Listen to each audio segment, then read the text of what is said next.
Hello guys, what's up? It's Jeff back here with another cooking episode. We're doing steak and baked potatoes today. Now the steak I've already got marinated, just the same as the previous video. If you haven't seen it yet, go check that out. The only difference is we swapped out the rosemary for Worcestershire sauce. And the key there is put the sauce in the bag, don't put it on the steak, because you don't want to just wash off all your dry seasoning. But that's been done already, and we'll get that cooked in a little bit. But what I want to focus on right now is our baked potatoes. So I've already washed these off so that they're not dirty, and dried them off because we're going to put oil on them and then we're going to put salt on them. So we'll do that real quick.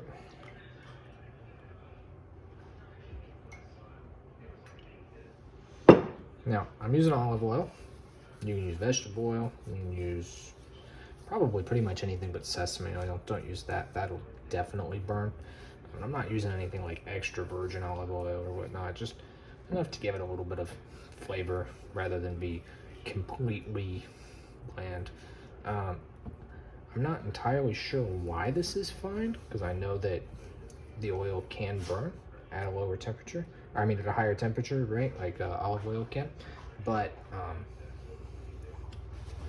it seems to be perfectly okay in the oven. I still wouldn't necessarily use it directly in the pan for getting a good sear on anything, but it will help make the skin of these potatoes crispy and keep them from being, soft on the outside. Now there's a lot of different ways to do baked potatoes. Ours is gonna take an hour. Plan it in advance. It's very easy, takes time. And what we're going to do is we're going to put them into an oven on 425 degrees Fahrenheit and let them sit there for an hour. Remember, your seasoning, go nice and high up. Of course, these potatoes, it's going to kind of just bounce off, so we'll probably go a little lower as well. And err on the side of a lot of salt. Most people don't eat the skin of the potato. I actually do on these. It's pretty crispy. It tastes mostly just like salt. It's pretty delicious, to be honest. And I'm one of the few people who actually is going to go out of their way to do both sides of the potato here, because, well, I'm all about that.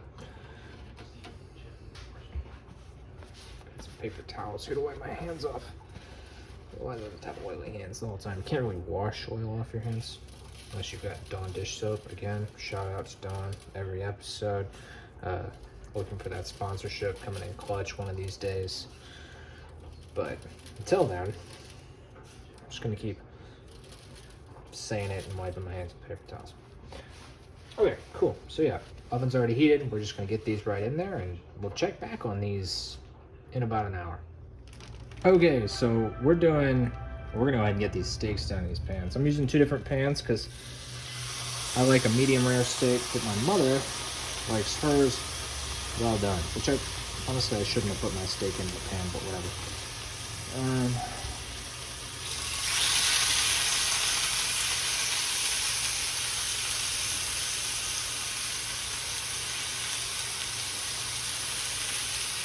So we've got a long time on these. We're actually going to cook them on medium heat.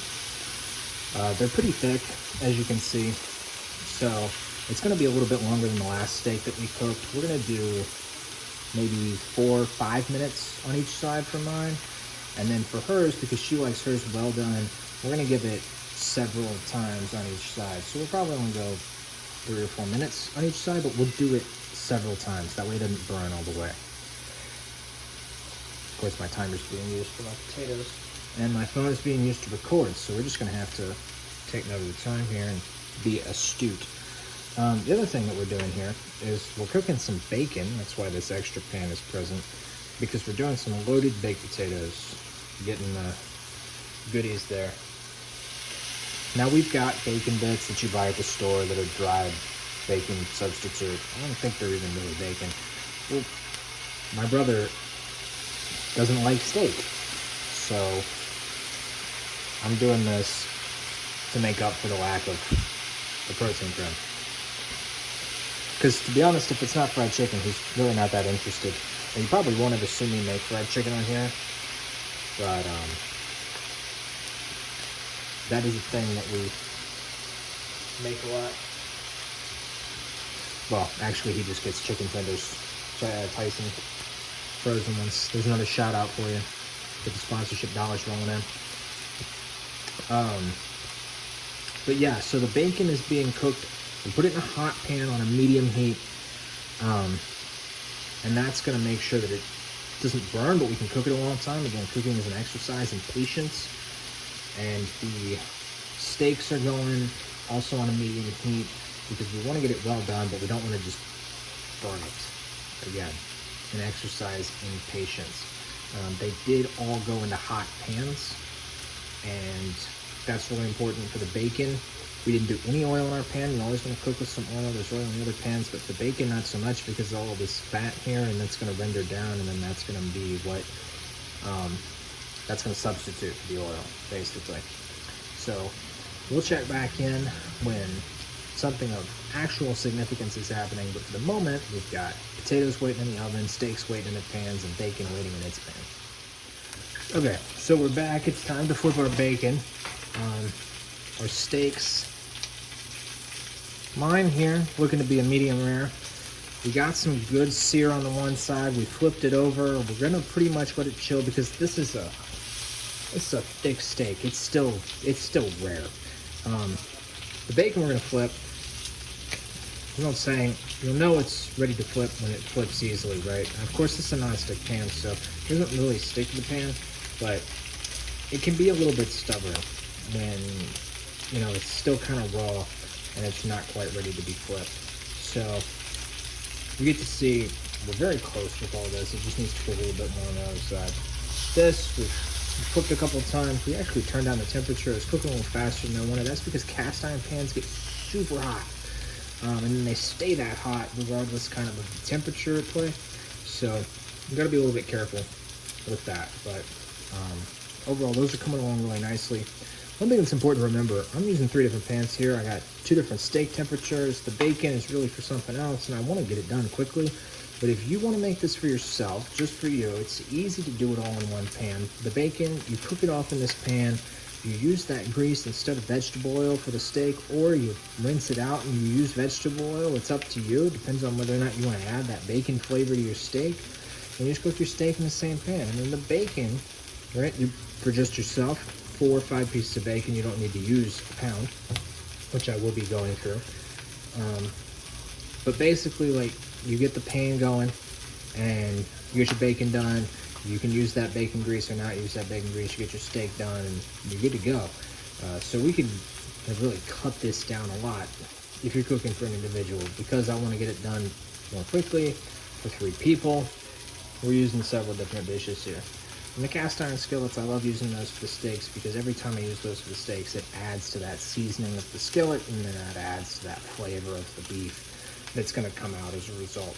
These are super cheap. You can pick them up at most superstores, Walmart. I think Trader Joe's sells them. You know, it's a standard item. It's not something like there's, oh, you got to get this brand or whatever. I mean, it's a cast iron skillet. It's just cast iron in the shape of a skillet. And it's great. When you're done with it, just rinse it out, wipe it out. You don't have to like scrub it or anything. You don't want to scrub it. So that's what's going on here. I'm going to add another piece of bacon to this because we can. One thing that might be a risk with pans is reducing the heat by adding cold items, right? So this stealing heat from the pan. It's physics at work right there. But if your pan is a good pan, and by a good pan I mean just a pan that collects heat very quickly from the burner, then it'll recover its heat relatively quickly and you don't have to worry about that too much. We make schnitzel on this channel, which we'll definitely do at some point because I love schnitzel and so does my brother. Then we will talk about how frying works as far as the oil getting cold when you add new stuff to it and all that jazz. But for now, we're just waiting on finishing up a bunch of this bacon, and most we were trying to time everything out with the potatoes. So that's our really big concern here.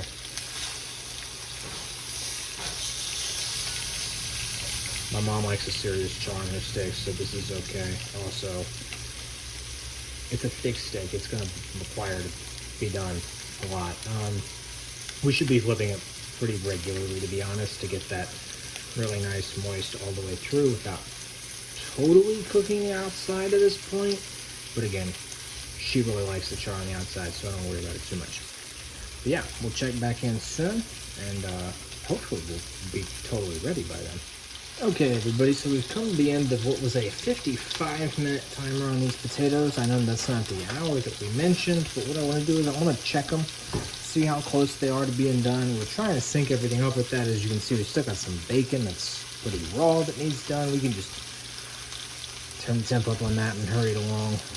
We want it to be crispy for these potatoes anyways. But we're going to check those potatoes, and we're going to use our trusty fork to do that. So, let me keep this with me. Oh, we're going to come in here. I'm just going to stab one of these bad boys.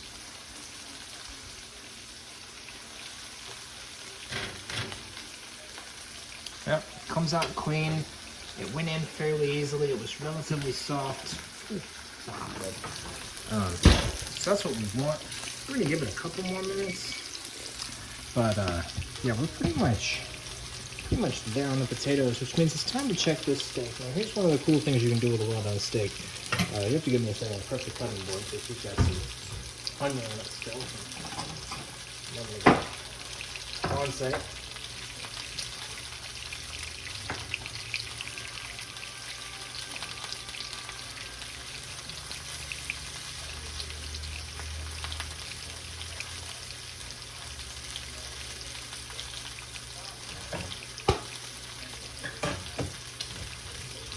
Okay, so one of the keys to a well-done steak, for anybody who asks for a well-done steak, isn't just the temperature that says, hey, I'm well done. It's the visual. So they want it to not be red in the middle. So I'm going to drip oil across the whole cabinet, counter, all that jazz. So we're going to get this down right here.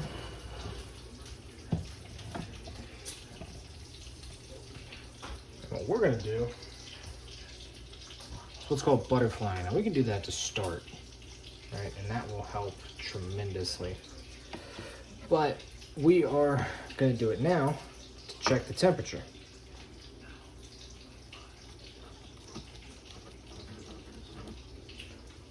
And what do you know? It's still raw on the inside. I'm sure a lot of people will be super happy with this steak. It's juicy, it's tender. It's really beautiful, but it's not what the doctor ordered. So what we're gonna do is we're gonna take it just like this, and we're gonna put this side down in the pan. There's your butterfly. God, it's beautiful.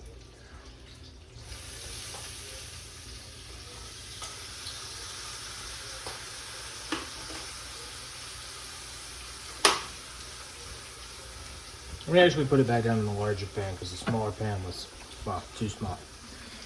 It pains me to do this because I think that was an incredible steak, but, you know, we cook for the people who order the food, not for the selfish preferences that we have. And that's just been on a pretty low heat for maybe 15, 20 minutes now. Potatoes should be just about done, so I'm gonna go pull those out, and hopefully we'll be pulling all this together here in just a moment. So last time I checked the potatoes, I made the mistake of checking one of the smaller ones. This time I checked the larger potatoes and found a bit of crunchiness in the center with that fork press. And so what I'm gonna do is I'm just gonna leave them in there a little longer. This is fine, gives me a chance to cook the bacon. It also gives the steaks a chance to rest. Mine is beautiful. It's just chilling out on a plate here separately. We're getting the rest of the color onto this one over here, and yeah, everything should be coming together quite nicely. For clarification, what I did here, potatoes went in at 55 minutes time.